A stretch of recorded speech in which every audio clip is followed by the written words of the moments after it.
So, welcome back guys. I have another trek here, a trek hardtail, the Trek Wahoo Garyfisher collection. So, this is a large frame for a large rider, 29-inch tire size or rim size, set up in a 2x11 Deore XT Groupset. So we'll start in front and go to the back just like before. This is a classic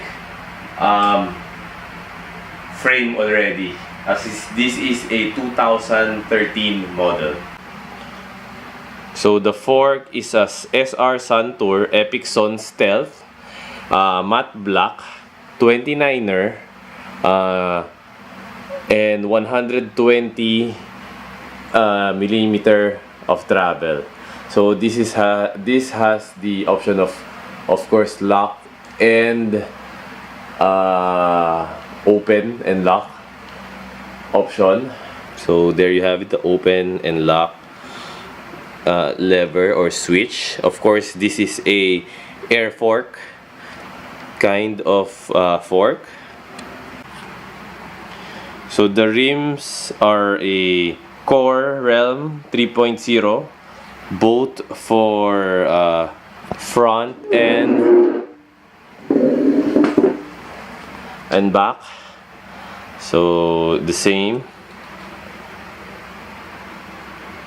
Tire installed here is a Nobby nick or Schwalbe Nobby nick performance, tubeless ready, and has an Addix compound. This is a 29 by 2.25 size. The same for front. Also, the same Schwalbe Nobby nick, 29 by 2.25. So here we have the handlebar. It's a FUNN handlebar, Fatboy Supreme, 810 millimeter wide. Since the owner of this one is a large rider, and we have also here in the handlebar the remote lever for the dropper seat post, the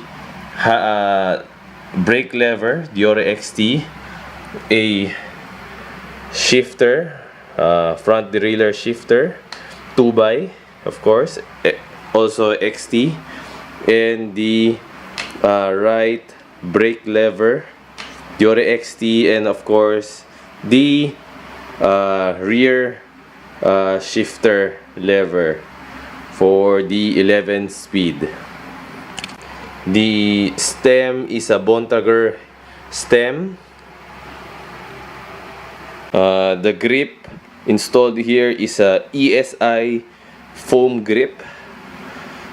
It's just the same like the red monkey grips or the wolf tooth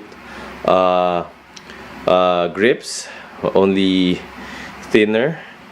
The wolf tooth Fatboy has a very big diameter. This one is just the regular, like the red monkey grips, like the My Merida.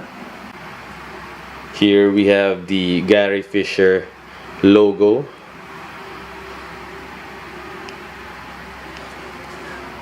Here you can see the Garyfisher logo with that says Garyfisher collection.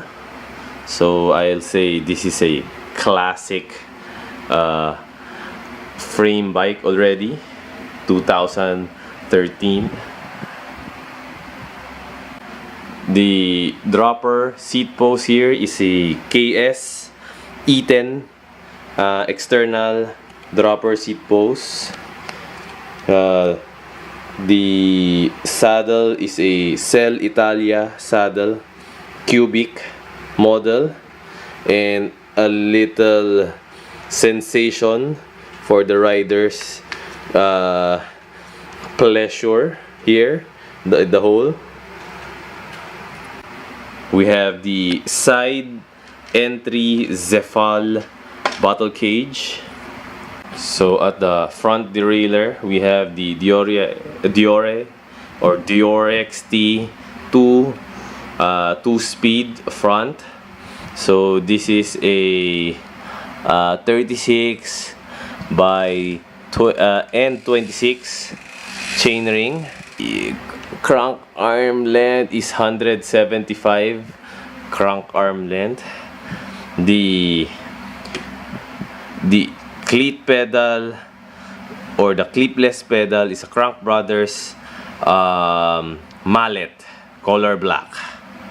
At the back, we have the 11-speed cog set from 11T to 42T.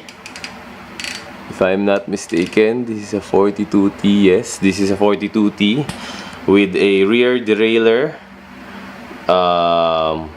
Deore XT Shadow Plus with clutch. The hubs here is DT Swiss 350 for the front and the back. You can see for front at the and back, and it has this sound.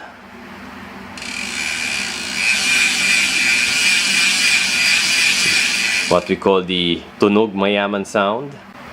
So the brake caliper at the rear is a Deore XT with the brake pads with fins and a 180mm ice tech rotor.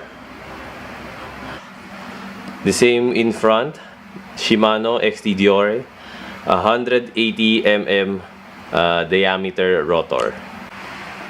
So there you have the specs of this garyfisher, or the specs of this Trek Wahoo garyfisher collection.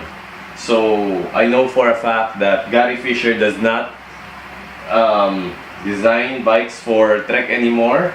So this garyfisher bike design is now a classic, and this is also a 2013 year model of frame bike. So the geometry is a bit outdated, but it is still very nice, even though with a lot of scratches and paint fades. So that's it for this one.